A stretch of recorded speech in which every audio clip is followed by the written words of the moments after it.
बिहार में मची सियासी हलचल का यूपी पर सीधा असर हो रहा है। जिस तरह नीतीश कुमार ने भाजपा को जोर का झटका दे दिया है, उसने हर राजनीतिक रणनीतिकार को हैरान कर दिया। नीतीश ने ऐसा फैसला तब किया जबकि उनकी पार्टी जेडीयू में जबरदस्त उठापटक मची हुई थी। कुछ दिन पहले तक नीतीश की छवि एक कमजोर नेता की बनती जा रही थी। ठीक उसी समय नीतीश ने बाजी पलट दी। अब उनकी गद्दी तो सुरक्षित है, साथ ही उन्हें 2024 के चुनाव के लिए विपक्ष की तरफ से पीएम उम्मीदवार के प्रमुख दावेदारों में भी गिना जा रहा है।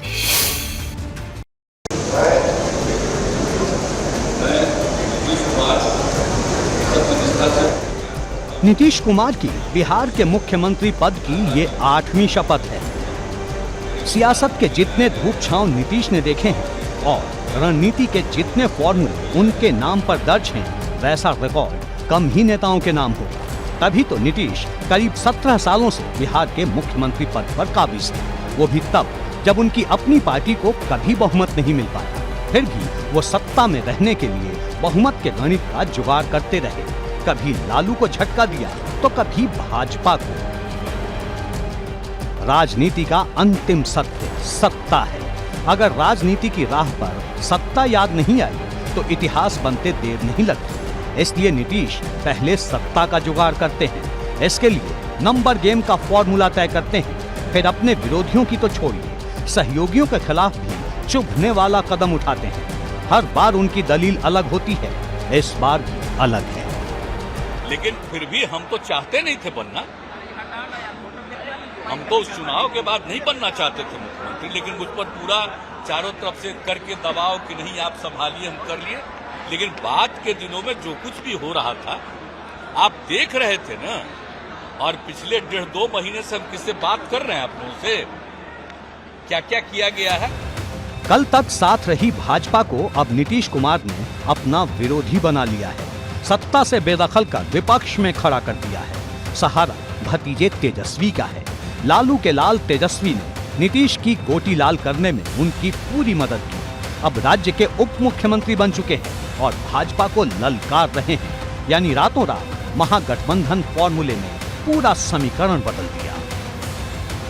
हम लोग समाजवादी लोग हैं, आपस में लड़ते थे तो क्या हो गया, कोई बड़ी बात नहीं है। लेकिन आपको हम लोग समाजवादी लोग, हमारे जो पुरखों का विरासत कोई और ले जाएगा क्या? अच्छा, बीजेपी नीतीश पे बहुत आरोप लगा रही है, क्या कहेंगे? बीजेपी नीतीश पे लगातार तो उनको अपना नेता मान रही थी 25 तक का। यानी तेजस्वी के शब्दों में भाजपा ने धोखेबाजी की, इसलिए नीतीश ने पाला बदला है। अब दावा है कि नीतीश कुमार के 7 निश्चय को आगे बढ़ाएंगे।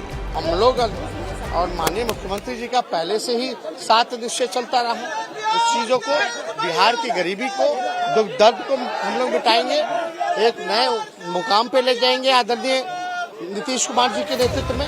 तेजस्वी का दावा है कि उनका महागठबंधन ही असली है, जिसमें सभी दल शामिल हैं। उधर तेजस्वी यादव के बड़े भाई तेज प्रताप यादव का कहना है कि खुद को राम भक्त बताने वाली भाजपा इस बार चूक गई। 1-1.5 साल पहले ही से हम बोले थे कि नीतीश जी की एंट्री होगी, खेल होगा, और कल खेल हुआ। लिखते थे नीतीश चाचा एंट्री, उसके बाद ही हाँ, एंट्री के बाद हुआ है सब।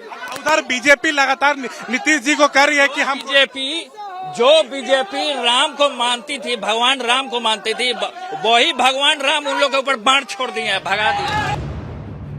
भले नीतीश कुमार की नई कामयाबी के नाम पर महागठबंधन के अखिलेश समेत तमाम तरफदार बिहार की सियासत के चाणक्य की वाहवाही कर रहे हों, लेकिन भाजपा को घेरने के राष्ट्रीय महागठबंधन चक्रव्यूह के सबसे आगे जो सवाल यक्ष प्रश्न की तरह खड़ा है, वो ये कि क्या 2024 के चुनाव में नीतीश कुमार विपक्ष की तरफ से पीएम उम्मीदवार के दावेदार हैं। ये सवाल एबीपी नेटवर्क के संवाददाता ने सीधे अखिलेश यादव से किया, लेकिन दिलचस्प बात यह है कि उन्होंने इस बार सीधा जवाब नहीं दिया। नीतीश जी भरोसेमंद हैं?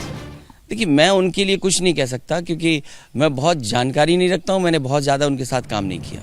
अखिलेश यादव से ये सवाल दोबारा पूछा गया और फिर उन्होंने सीधा जवाब नहीं दिया। शरद जी ने कहा कि 2024 में एक रिलायबल पीएम का चेहरा हो सकते हैं नीतीश जी, आपका क्या मानना है? देखिए, ये क्योंकि इस बड़ी राजनीति को मैं नहीं करता हूँ, लेकिन देश को चेहरा मिलेगा, कौन होगा ये मैं नहीं कह सकता। एबीपी गंगा के लिए ब्यूरो रिपोर्ट।